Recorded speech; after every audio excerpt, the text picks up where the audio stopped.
Greetings, everybody, and welcome to a very special episode of Living on Music. I'm Steve Hauk. Many of my episodes are very special, but again, what an amazing experience it was talking to, yes, this gentleman right here, Jake Shimabukuro, the ukulele virtuoso of the world, the third time on Living on Music, and we had a wonderful conversation about his new record, Grateful. And Grateful is an incredibly special experience for Jake. We all know that his album, the last one he did a couple of years ago, was an amazing album of duets and things with Willie Nelson, Ziggy Marley, Bette Midler, Jimmy Buffett, Jack Johnson, Kenny Loggins, Vince Gill, and Amy Grant doing something. And on the last Living on Music appearance that he had, he played that song. You can find it on YouTube if you search Jake Shimabukuro, and there'll be two episodes will come up, and one of them is a excerpt where he plays something, and it blew my mind. It gave me tears. But this is no exception how we talked about Grateful and about the amazing, again, list of people that you see right here, that are all these people from Hawaii who were his mentors, his collaborators, influenced him, helped motivate him. Also, he's just played with, because what an amazing group of people on this record. And it is one of the most special things I think he's ever done. And I think he feels it too. And not only that, and we talk about this after a brief kind of warm up gig in Honolulu in a few days. He takes off with a foursome, a quartet of sorts, but a foursome band that he's never played with, four guys like this before, and they're going to Japan.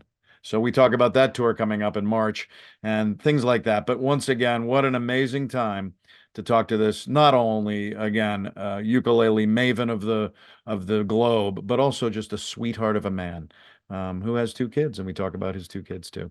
Ladies and gentlemen, without further ado, please welcome back to Living on Music, Jake Shimabukuro. Jake Shimabukuro, oh my gosh, is it wonderful to have you in the Living on Music world again. How are you, my friend? I'm great. So good to see you. Thanks for having me on. Always a pleasure to talk with you. Oh, it is just absolutely wonderful to see you again. I know that you were recently, not long ago, at the Birchmere here, obviously, one of the places that you are absolutely lauded with when you play there, and it is still going strong over there. We lost Gary Olsey, my buddy and the owner, last year, but it was so wonderful that you were right there, and now you're at home sitting in Honolulu, right?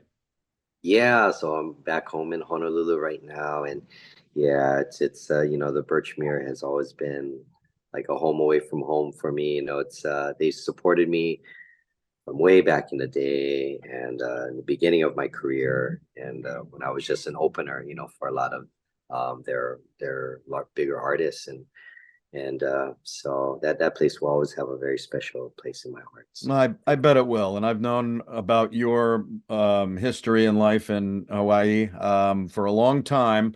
As I mentioned pre-show, and I think the last time we talked, my partner Suzanne's sweet daughter's family lives in Kula, and they were affected pretty heavily by it, but their house was not burned down. And how did you feel as a Hawaiian, even though again it was primarily obviously Lahaina and Kula and things like that, and also a little over there? How did you feel when all that happened? It affects everyone. It was just so devastating. I mean, there really are no words, and to describe everything that's happened there, and there's still so many families displaced, and Yes. but the communities are so strong, and everyone's coming together and supporting each other, and everyone's trying to do the best that they can. They are. So Well, Yeah. and I love that. And talking about the high points of beautiful Hawaii is your history there and your latest record, Grateful. And I'm telling you, I've spent a long time playing the songs from it, and I don't know. I love your music anyway, but there is something spectacular about this piece that you have done. And I love the quote on your website: music is a gift, and the ability to play it is a blessing. Be grateful for both. Now, Mm. you tell me a little bit about how this album came to bear. I know that doing your last record with people, oh, that were pretty well known, like Willie Nelson, Ziggy Marley, Bette Midler, Jimmy Buffett, Jack Johnson, Kenny Loggins, and that Uh, amazing group for that. And when you were on my last time show, you played something for me, Yeah. and Mhm. I played it. Somebody played it today and was crying. So Oh, they thought it was so beautiful. How did Grateful come to bear? And I know it had to do with the amazing people from Hawaii who you played music with on the record and knew, and all the people that started with it. yeah. Well, this, was really inspired from that Friends project that you were just mentioning. Because I remember thinking to myself, wow, of course, all those people that you mentioned were huge influences for me. But my very early influences were a lot of these people on this record. So the idea was to collaborate with my mentors and the all my heroes that I grew up listening to growing up here in Hawaii. I mean, Right. people like Henry Capono and Brother Nolan. Like I used to go and watch them perform when I was a kid. My parents used to take me to their concerts, and I would sit in the front row and just watch their fingers and Oh, and Henry oh, Capone's "Sailing" is the song that I oh, first heard, and yeah, I felt like that too. And I just sent it to Suzanne, who's going down to see her family for a few days, and I said, "Wait a minute, before on your way, play this song, beautiful by Henry."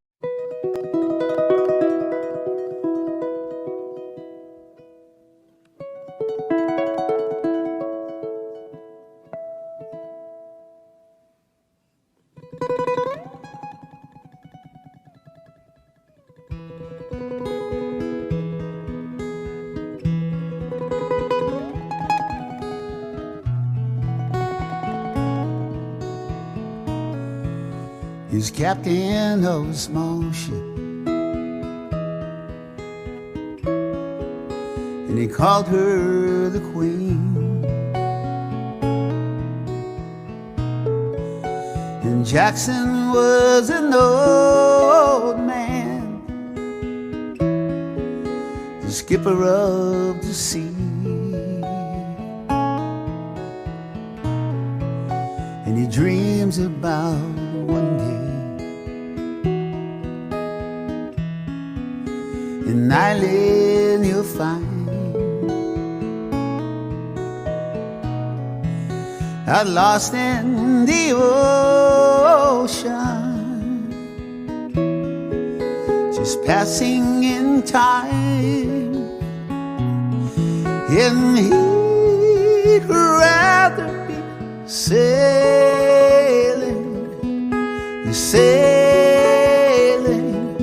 away. And he'd rather be sailing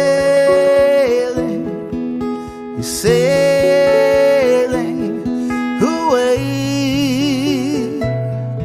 And he'd rather be sailing. The talent, Jake, that Hawaii has, and I think for the many people know, you lead the way at the moment, and also with many other amazing talents. That was what blew me away. Isn't it an amazing musical center in Hawaii? oh yeah, it is. I mean, there's so much music. It's so much a part of the culture here, right? So, so I mean, the people on this record, there's a Japanese word. It's okage samade, and okage samade means I am what I am because of you. Oh, So this album was really an opportunity to show my gratitude, right, toward all the musicians and artists who supported me, who inspired me, who took me under their wing, and just made me the musician that I am today. And I know I wouldn't be playing today if it weren't for, half those people on that record.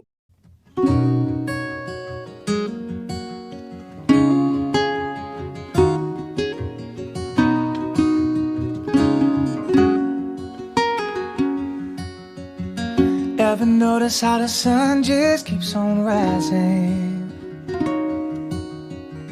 Every morning it still breaks in, knowing every night I'll take it away.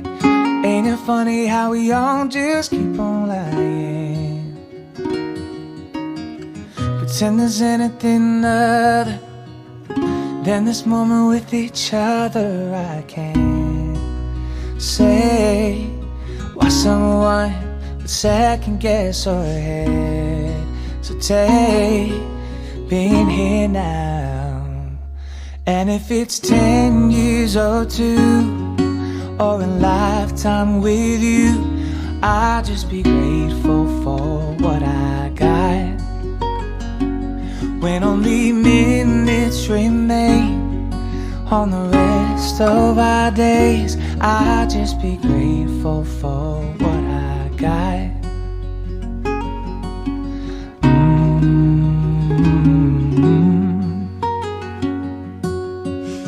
Every book ever bound has had an ending, but you don't get an ever after just by not reading the last chapter. And ain't it crazy how the world just keeps on turning?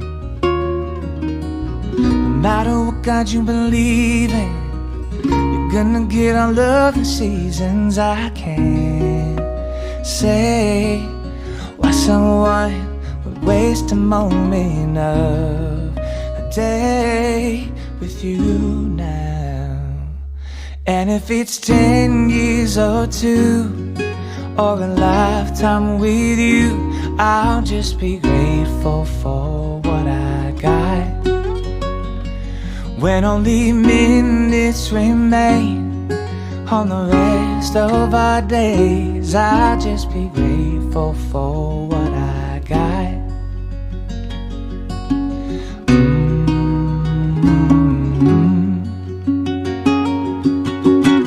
Ain't no way to ever know how we're gonna go, but if someday we say that long goodbye, proof is in the pain of all the love we gave before the last grateful goodbye.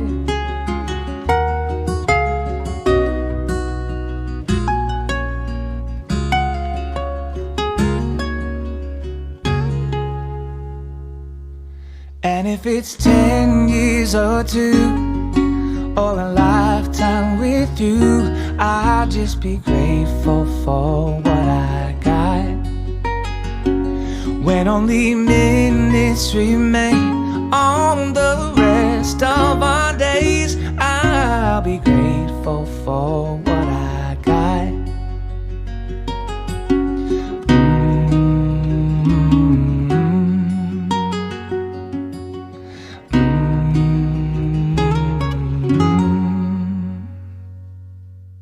Oh, that's fantastic. I was going to ask you, maybe pull a couple of them for us for a second and let me know how they, somebody that was on the record, how they influenced you or how they worked with you to make, things grow and your talent grow. Yeah, well, Herb Ota Jr. on that record, his dad, Ota-san, was my biggest inspiration for playing the ukulele. I mean, Oh. he was like the virtuoso growing up. It was Eddie Kamai, then Ota-san, and then Ota-san taught a man named Roy Sukuma. Roy Sukuma became my teacher. So that was kind of my lineage, of learning this instrument. So Herb Ota Jr. is the son of Ota-san. And so now being able to play music with him, and he was actually one of my teachers when I was a kid as Oh, well. I took lessons from him too. Brian Tolentino was another great ukulele player who took me under his wing early on, and kind of he actually invited me to one of their shows and featured me, and that was the first time I actually like really played in front of a oh, real audience. So I mean, like little things like that. John Cruz, right. he used to play at a place called the Hot Lava Cafe in Oh, Honolulu, and my buddy John Yamasato and I, you know, we used to go and watch him play, but we were under 21, so we weren't able to get in. So we used to sit outside the door and watch through the window, listening to him play. And every once in a while, you know, there was a bouncer who he knew that we were only there for the music. So every once in a while, he would say, "Hey, go sit. You know, you guys can go inside. Just sit by the door." And so we Oh, would be in there and listening. But I mean, it's little stories like that. I mean, that's what, you know, inspired us. And then John and I later we formed our first band. It was a band called Pure Heart. That was my first band just out of high school,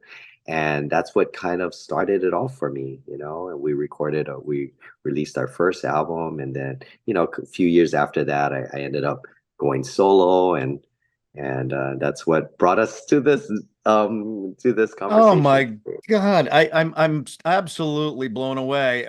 Did you ever imagine that you would be creating an album and actually something extremely wonderfully high-end music that you've done with these people? But the fact, did you ever think that you would reunite with them in this kind of epic fashion? No, I mean, I was you know, because growing up as a kid, you know, a lot of like Uncle Henry, I call them Uncle, like Uncle Henry, Uncle, you know, Brother Nolan. I mean, these were, you know, under normal circumstances, I wouldn't just approach them and say, "Hey, Uncle Henry, you know, I'm working on this album. Would you mind coming and doing a song with me?" But you know, the craziest thing about how I got Henry Capono on there was during the time when I started this project, I happened to be flying back home from the Big Island, Mhm. and Uncle Henry happened to be on my flight, and so I'm walking on the airplane, and I'm looking at my seat, and I notice Henry Capono is sitting, you know, on the window, and I have the aisle. So I walk up to the seat. Oh my goodness! I said, "Oh, hey, Uncle Henry, you know, do you mind if I sit next to you?" And he Oh, looks at me, he goes, "Oh, is that your seat?" So I said, "Yeah." So he goes, "Well, I guess you better sit there then." ah. So it was so perfect because I sat next to him, and we talked all the entire flight, all the way home. Oh, And he shared all these stories with me about how he got into music, and, you know, stories I had never heard before. And then and then at the end, you know, when we landed, he said, "Hey, if you ever want to do something, you know, like let me know. You know, I would love to oh, do something with you." And so I just mentioned, "Hey, I'm working on this album right now." And he said, "Oh, I would love to do it." So oh yeah, like God. a week later, we were both in the studio recording Sailing. Oh, and it's spectacular. They were performed largely right live in the studio. Is that really Yeah. what you did most of them? I know Grateful even the title cut, the video is so wonderful. It's like a montage of you and amazing. But so the studio though, when you recorded, how did you do that with these folks? Yeah, everything was recorded live. I mean, it was kind of like the how we did the Friends record.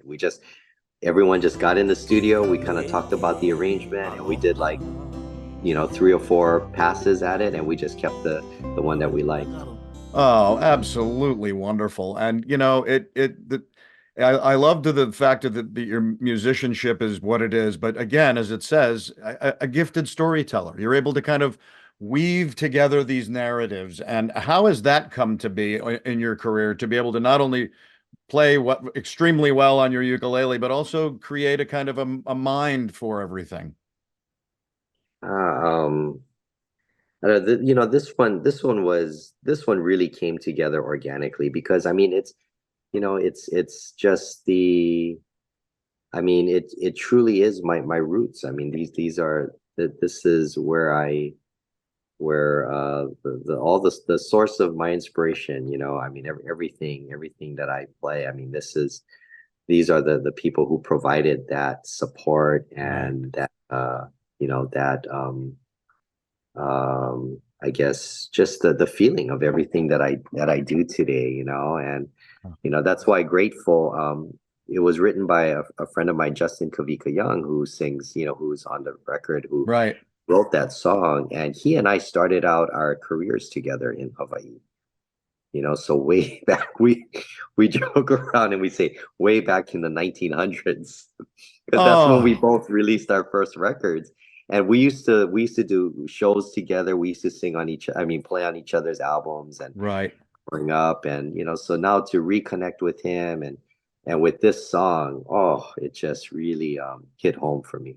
Oh, that's fantastic. And again, we talked about this maybe I think 4 years ago when we had our first chat. And when it was baby Jake, little youngster, little one, where did the music begin into you, and who would you give the credit for doing that to you and influencing you at that young age? Oh, it was definitely my mom. She was my first ukulele teacher. I mean, when I was 4 years old, she sat me down, put the ukulele in my hands, and started Yes. teaching me some basic chords. And that's what lit that fire. I mean, the first time I strummed the ukulele, I was like, I I just didn't want to put it down. There'll be no mansions waiting on a hill, no crystal chandelier. There'll be no fancy clothes for you to wear.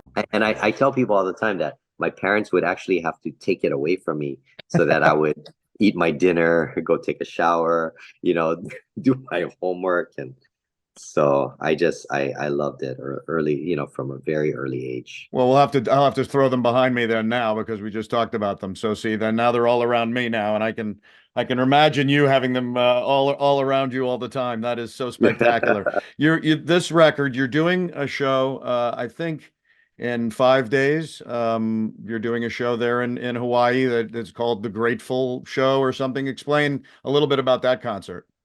Well, so that one is just so what it is it was kind of a last minute pop-up show that we're doing at the Blue Note. And the Oh. reason for that is because 2 days after that show, we're heading to Japan to do our Right. Grateful tour in Japan. So it's kind of a kickoff concert, before we leave for Japan. And but but in all honesty, it really is it was a good opportunity for us to make sure that we get to rehearse the show at least once Perfect. before we get out there, because we're not going to have time to play through these songs. And Right. so and sometimes and there's nothing more powerful, I think, that brings a show together than just than actually just doing a show, right? Because when you got to perform it, then yeah, I mean, you make sure that you kind of get a good grasp, on all the pieces and the arrangements. So it's Right. going to be a 4-piece band. We've never played in this configuration before. Oh, So I have a friend of mine, Sean Pimentel, on drums, Michael Grande on keyboards, Jackson Waldhoff, who always tours with me. He'll be playing electric bass. I'll be playing ukulele, and we're going to be doing some new songs, some old songs with new arrangements, and so it's going to be fun. So we thought, okay, it's going to be a 4-piece thing. We got to be a little bit more organized with the arrangements. So. right. Oh, it's a band. It's the Jake Band. Yes, that sounds fantastic. And how many shows in Japan, Jake? We're doing 8 shows. Yeah, we're doing. I think we're playing Nagoya, Hokkaido, Osaka, Tokyo, Yokohama, Fukuoka, Oh, um, Hiroshima. Actually, the tour starts off in Hiroshima, and then the oh, 8th one, oh, I'm sorry, and the 8th one is also in Tokyo. We're doing 2 shows in Tokyo. oh my gosh. That is wild. I am so excited for you. After Japan, what is going to happen with this 4-piece band? It sounds like it could go everywhere. Yeah, I don't know. We're gonna see how it goes. I mean, it really, for me, this is it's really um a special opportunity because Jackson, that our bassist, and I, we get to tour together all the time. But Michael, the keyboard player, he does a lot of producing and a lot of engineering. He's also a studio engineer, and he's very busy. He's plays for a lot of different bands. He's kind of I mean, very sought after keyboardist. And then Wow. the drummer, Sean Pimentel, he's another just an incredible musician. He plays in in several other bands, and he's a multi-instrumentalist and has lots of albums out as well. So, the fact that we all have, they were all able to commit to this tour, at this, all together was really cool. So it's something I don't take for granted, and I'm really looking forward to it because I've known those guys. I mean, those guys have known me, since I first started out, as a soloist, and Oh, they've just been great mentors and good friends over the years, and we've done so many projects. In fact, Michael Grande, who's doing the keys, he engineered and helped me produce this Grateful record. oh, So that's fabulous. yeah, so I mean, and he produced probably and engineered for half the other artists on that record for their solo albums. So Oh, that's um, fantastic.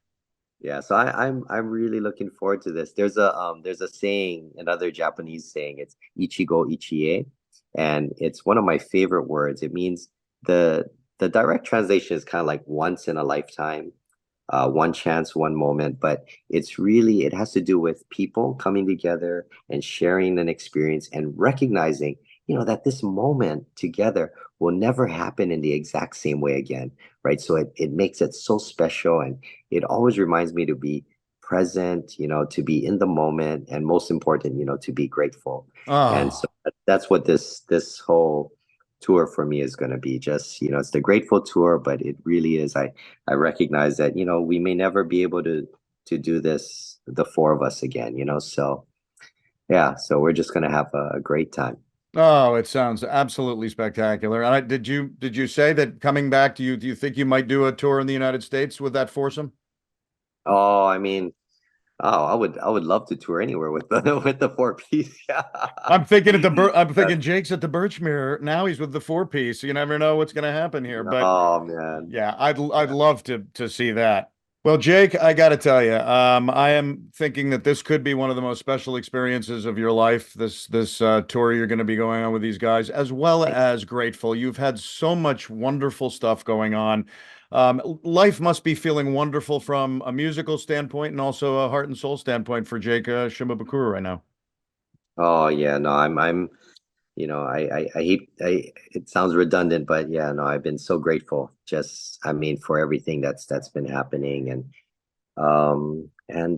yeah, just kind of I have two kids now, and they keep me present, every day, and I just love it. Yeah, life is so beautiful. How So old how old are the kids, Jake? they are 11 and 8. That's right, because I think the last time we talked, they were 9 and 6 or 7 or something. Yeah, yeah, And yeah. are they finding any musical interests themselves? Yeah, so my oldest son, he loves playing the ukulele, and Oh, then my younger one plays the trumpet for school, and we have these little jam sessions, at home. In fact, the other night, my younger son and I, the one that plays the trumpet, we were doing Sweet Caroline, and he oh, was he was doing the trumpet. It was so awesome. oh my Oh, God. we're having a blast. Yeah. Yeah, well, So. they couldn't be luckier to have you uh, as a father and not only just as as a musical influence, but as you because you're a special guy. And I want to thank you for jumping on. I have a dear friends across the living on music spectrum who adore you, and I know are going to be very happy to see your current status and us talking for a minute. There's a woman named Shelley Morgan we've known for many years who saw you not Mm. long ago and loved seeing you. So she's waving to you. Shelley's waving to Oh, thank Jake. you. Thanks, Shelly. Thank Yeah, you. thank you. And look, I thank you very much. Thanks for Grateful. I'm going to be playing it a lot going forward myself. And I wish you the best. And thanks for being on Living on Music again. All right. Thank you. Thanks for always being so supportive, and always look forward to talking with you. And yeah, can't wait. I'll let you know how the Japan tour goes. Oh, yeah. And I hope to see you again at the Birchmere because I'm sure you'll be back not after too long. Thank you Thanks, so man. much. Thank you. Oh. Every time I'm with that guy, and again, this was the third time, and I'm pretty confident we'll be able to talk again over the time. And I really want to go see him at the Birchmere the next time. I missed the last show. What an amazing man in so many ways. And I hope you enjoyed our chat about, again, about Grateful, the people over there, and also the title Grateful, and amazing experience for him, and also just, how he, again, was influenced by some of these people, and also as a youngster, and his mother teaching him how to play ukulele. Unbelievable. But Jake, I love you, man. Thanks so much for being on Living on Music again, and I hope the tour goes grandly in Japan, and then beyond that, I'm sure you will soar as you're usually doing. And let's please keep in close touch. Everybody, to join Living on Music, go to Facebook if you're not a member and just join there, and you'll just get pinged with very interesting musical things, and not every minute, but here and there. And I hope you enjoy that. Also, YouTube, if you'd subscribe, that would be huge. That's big for any kind of channel on YouTube. And Living on Music really, really enjoys having subscribers who only get pinged when we have new episodes. Also, if you're a podcaster, you can go to Spreaker here. And then, as you see over to the right, we're on most major podcasts. You just go to Living on Music with Steve Houck on that podcast app, and you'll find whatever we're doing, either the current show or past shows. And there's a whole bunch of them on there as well. And again, thank you, Jake Shimabukuro. You are one special man, and I love having you on Living on Music. Thanks, Jensen Communications, my buddies out in California. And I love working with them, and also the people they give me to talk to are absolutely spectacular. And again, until we meet again on Living on Music, don't forget, if you really want to find yourself comfortable and at least grounded a little bit and mellowed, and able to just kind of take a little bit of a stock on things if you need it, don't forget to just keep living on music.